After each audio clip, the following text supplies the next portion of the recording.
तो भैया सभी को राम राम। एक बार फिर आपको हमारे चैनल वेब कुटुंब से जैसे कि हम एक सीरीज़ चला रहे हैं कि हमारे चैनल के ज़रिए जो है जो बुज़ुर्ग लोग हैं उनका जो अनुभव है वो आप लोगों के साथ साझा हो।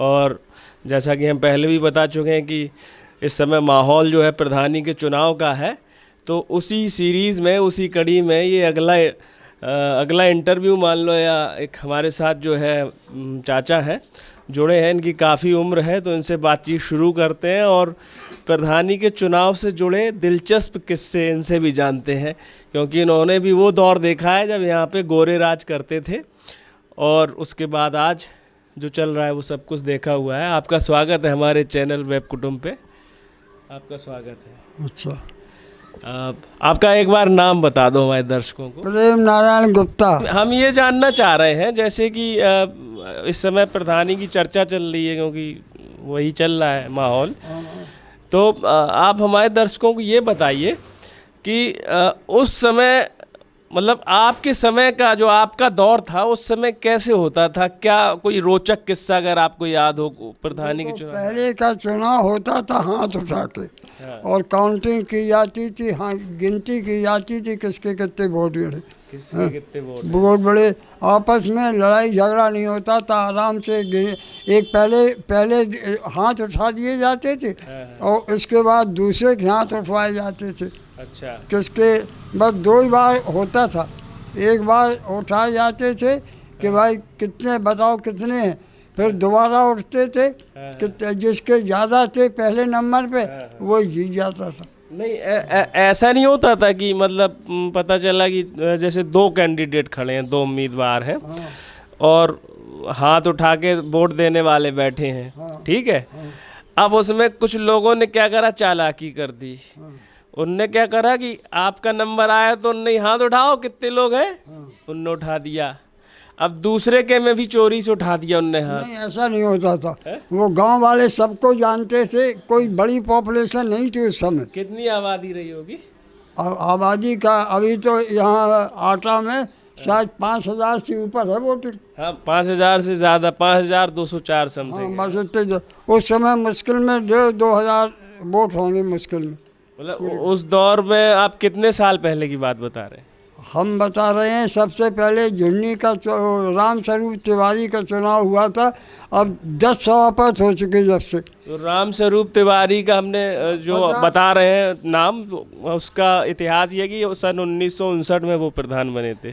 59 में बने इस वजह से 59, हाँ 59 में बने थे। हाँ, फिर तो बस उसी समय से प्रधानी का चुनाव शुरू हुआ था राम स्वरूप तिवारी से। और कैसी चर्चा रहती थी उस समय? मतलब उस समय चर्चा ऐसी रहती, ज़्यादा वैमनस्यता नहीं थी। अच्छा, आपने हाथ हमारे काहे खुले, यहाँ अभी तो बंद वोट दिए जाते हैं, पता ही नहीं किसको किसने दिया। उस समय तो खुले आम देते थे, तो पता लगता था कि फला आदमी ने हमें दिया कि नहीं दिया। लेकिन वोट तुमने खिलाफ दिए, लेकिन वैमनस्यता नहीं थी कि भाई आपने वोट खिलाफ दिया तो हम आपसे दुश्मनी मान जाए। अब तो पता लग जाए आदमी को कि इनने हमें वोट नहीं दिया तो कहें तो देख लें इन्हें। अरे देख लें, मार दे गोली, मर जाओ तुम। तो उस समय सामने देख रहे थे हमें वोट नहीं दे रहे ये, लेकिन कोई वास्ता नहीं थी, आपस में खूब मेल जोल के रहते थे, कोई परेशानी नहीं। अच्छा, हाँ, और जो जीत गया वो ही कहता था कि ठीक है, जिनने नहीं दिए वो भी हम उनकी सेवा करेंगे, जिनने दिए उनकी भी करेंगे। और अंग्रेज़ों के दौर की कोई बात याद हो आपको कुछ रोचक? अंग्रेज़ों के टाइम की ये याद है कि जिस समय अंग्रेज़ों के लोग उस समय गोरे कहते थे, गोरे लोग आए, तो जो लेडीज़ यहाँ की औरतें जाती थी उस समय मवेशी बहुत अन्ना घूमते थे काफ़ी, तो घर में लोग कंडा कम पाते थे, मतलब सूखे कंडा हार से बीन लाते थे वहीं रोड से। तो अंग्रेज लोग निकलते थे तो वो बिस्कुट और ये डबल रोटी के पैकेट भेजते थे, रोड पे फेंक जाते थे। तो वे औरतें उनको उठा लाती थी, उठाने के बाद मवेशियों को खिला देती थी, हमें याद है खूब। मतलब अंग्रेज ब्रेड और बिस्किट के पैकेट इसलिए देते होंगे कि गांव वाले खा लें, लेकिन वो समझते जाने क्या फेंक रहे, ये क्या चीज़ है। और चाय के पैकेट देते थे, चाय कोई उनके पैकेट उठा के लोग फेंक देते थे, चाय नहीं पीता था कोई जानते ही नहीं था चाय क्या होता है। अब इन्होंने फिर चाय के होटल खुलवाए, फ्री चाय पिलवाई, लेकिन फिर भी लोग चाय नहीं पीते थे कि जाने क्या पिला रहे हैं। क्यों नहीं पीते थे? आप भी तो उस समय मतलब आपकी एज कितनी? हमारी उम्र उस समय 14-15 साल की होगी, 16 साल की बस। आपके दिमाग में क्या चलता था उस समय मतलब? अब उस समय लड़कपन था, यही चलता था कि कोई जहरीली चीज़ ना हो कहीं, ये इसलिए नहीं खा रहे लोग। अंग्रेज है, इनको भरोसा नहीं है, क्या कर दें। ये भाई क्या क्या खिला रहे, क्या चीज़ है। अब वो फिर ऐसा हुआ कि वही चाय धीमे धीमे लोगों ने सीखी और बिकने लगी बाजार में। अब बिना चाय के लोग रहते नहीं। ये भी अपने आप में गजब है कि गोरे अधिकारी गांव वालों को ब्रेड और बिस्किट दे के जा रहे हैं मतलब। हालांकि वो ऐसे सड़क किनारे फेंक देते थे मतलब, है कि उठाओ खाओ। खाओ। अब उनका ये तरीका था, हालांकि बहुत सम्मानित तरीका नहीं था ये।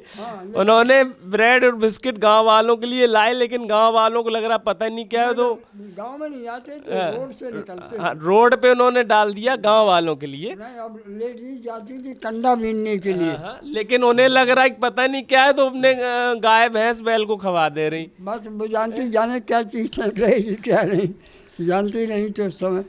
तो ये उस समय डीएम और एसपी वो हुआ करते थे, वो अंग्रेज और इंडियन होते थे, सबऑर्डिनेट सहायक सब इंडियन होते थे। अच्छा। हाँ, केवल डिस्ट्रिक्ट का डीएम और एसपी ये 2 अंग्रेज होते थे।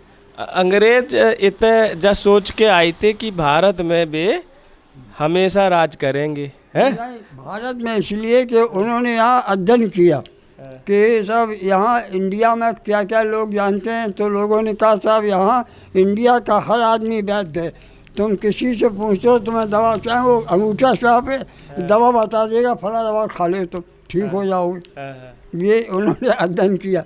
इसके बाद उन्होंने देखा कि साहब ये यहाँ क्या क्या सब्जी पैदा होती है।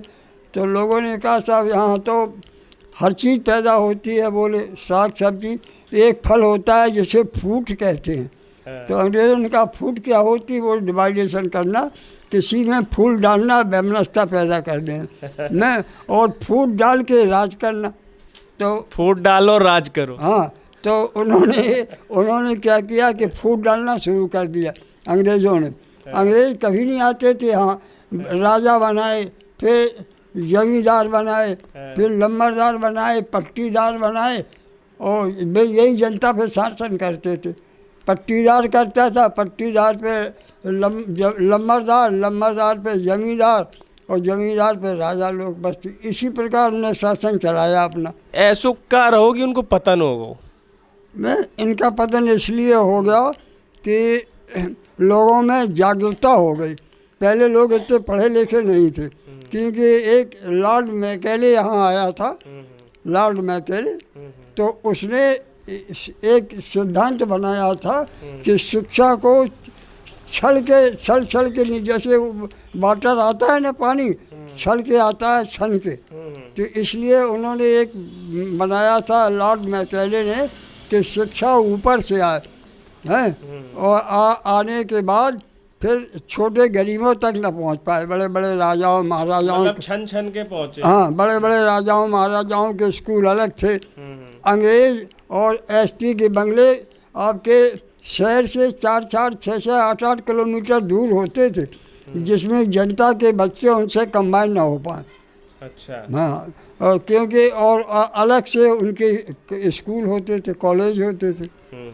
और उस लॉर्ड मैकेले की एक नीति थी कि अगर कहीं शासन करना है तो सबसे पहले वहाँ की अर्थव्यवस्था कम कर दो, आज गरीबी पैदा कर दो। गरीबी रहेगी तो आदमी राजनीति में जा ही नहीं पाएगा, न पहुँच पाएगा न। और वेशभूषा बदल दो, तुम धोती कुर्ता हम पहने बैठे, पैंट शर्ट सूट बना दो तो वो इंडियन से गणना करने लगेंगे। आप देखो इस समय कॉन्वेंट स्कूल खुले हैं, अगर कोई लड़का पहुंच जाए कपड़ा पहन के तो लोग इंडियन से घृणा करने, हेट करने लगते हैं। अरे साहब ये क्या बेकार है। भारतीय बच्चे अपने ही साथियों से मतलब ये ऐसा है वो वैसा है। कॉन्वेंट के स्कूल के लड़के, और वेशभूषा बदल दो और शिक्षा बदल दो। उन्होंने कहा था अंग्रेजी शिक्षा ग्रहण करो, शिक्षा जो आप लेंगे तो आपके विचार वैसे ही बनेंगे। मतलब हमारा जो पहनावा ओढ़ना है वो भी एक प्रकार का, हम विचार पहनते हैं, विचार ओढ़ते हैं, विचार से विचार खाते हैं, विचार दर्शाते हैं। अब जैसे आप ड्रेस पहनेंगे वैसे ही आपके विचार होंगे, जैसा आप खाना भी खाएंगे वैसे विचार होंगे। अच्छा, आप ये हमारे दर्शकों को जो है एक संदेश दीजिए, मैसेज दीजिए, जो आप नई जनरेशन आ रही, नई पौध है, नए बच्चे हैं, तो वो उनको कुछ सीख, कुछ संदेश आप दीजिए। मतलब अपने देखो, अनुभव से। नए बच्चे जो हैं वो नई पीढ़ी के बच्चे हैं, वो पुरानी सभ्यता को भूलते चले जा रहे, अपनी कल्चर भूल रहे हैं, और इसीलिए फिजूल खर्ची ज़्यादा हो रही है। अब आज के युग में आदमी खर्च से परेशान नहीं है, केवल परेशान है फिजूल खर्च से। जो नए युवक आ रहे हैं, नए लड़के आ रहे हैं, हर घर में मोबाइल अलग, एक बहू को मोबाइल चाहिए, एक लड़के को मोबाइल चाहिए, और बच्चे पैदा हो गए हर लड़के के एक एक मोबाइल चाहिए हैं। अगर 4 लड़के हैं, 4 बहू हैं, चारों के लिए अलग अलग गैस सिलेंडर चाहिए, तो ये फिजूल खर्च है कि नहीं। एक गैस सिलेंडर, तब जॉइंट परिवार था पुराने, अब जॉइंट परिवार ख़त्म हो रहा है, अब सिंगल परिवार देख रहे हैं कि भाई ऐसा लड़का मिले उसके बाप माताई कोई ना हो, अकेला हो, और अपने साथ में रहें जाके। तो क्या कर रहा है आदमी, संदेश बता दीजिए, क्या कर। अब इसमें यह है कि सरकार को ये चाहिए कि थोड़ी पुरानी सभ्यता कॉलेजों में लाएं, थोड़ी ऐसा पाठ्यक्रम करें कि कुछ पुरानी जो सभ्यता है वो लड़के ना भूल पाएँ। अब आज के लड़के भूल गए कि पुरानी सभ्यता है क्या, कैसे बुजुर्ग रहते थे, क्या करते थे। पहले था, अंग्रेजी में कहते हैं सिंपल लिविंग हाई थिंकिंग, सादा जीवन उच्च विचार। अब वो बात ख़त्म हो गई, अब कोई सादा जीवन जीने नहीं चाहता। अब हर आदमी एक दूसरे की बराबरी कर रहा है। हमारी उस लेवल तक पहुंचने की क्षमता नहीं है, फिर भी हम ज़बरदस्ती जा रहे हैं कि हम इनके बराबर हो जाए।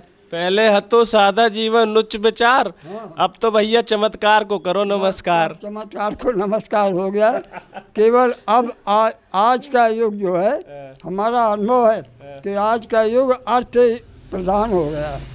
कुल मिला के ये है कि जो माँ बाप से कोई मतलब नहीं, किसी से कोई मतलब नहीं, ना भाई भाई से मतलब है, केवल अर्थ प्रधान है, पैसा चाहिए। लड़के देखिए, आप हिंदुस्तान का नवयुवक जो है वो विदेशों में है ज़्यादातर, और उनके माँ बाप इंडिया में, तो वो नौकरानी लगाए हैं माँ की सेवा करने के लिए, पिता के नौकर लगाए खूब। अब बताओ, जो लड़के सेवा करते हैं वो क्या नौकर सेवा करेगा बताओ, वो तो तनख्वाह लेता है।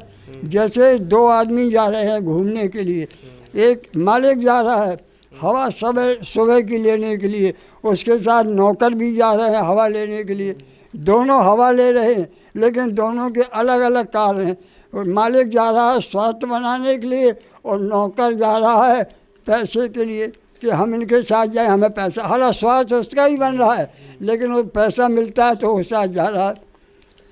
कुल मिला के ये है कि स्वार्थ ठीक है, एक स्तर पे स्वार्थ होना चाहिए कि हमें अपना जीवन जीने के लिए, अपना जीवन बचाने के लिए अपनी फिक्र करनी चाहिए, उसको स्वार्थ नहीं कहेंगे।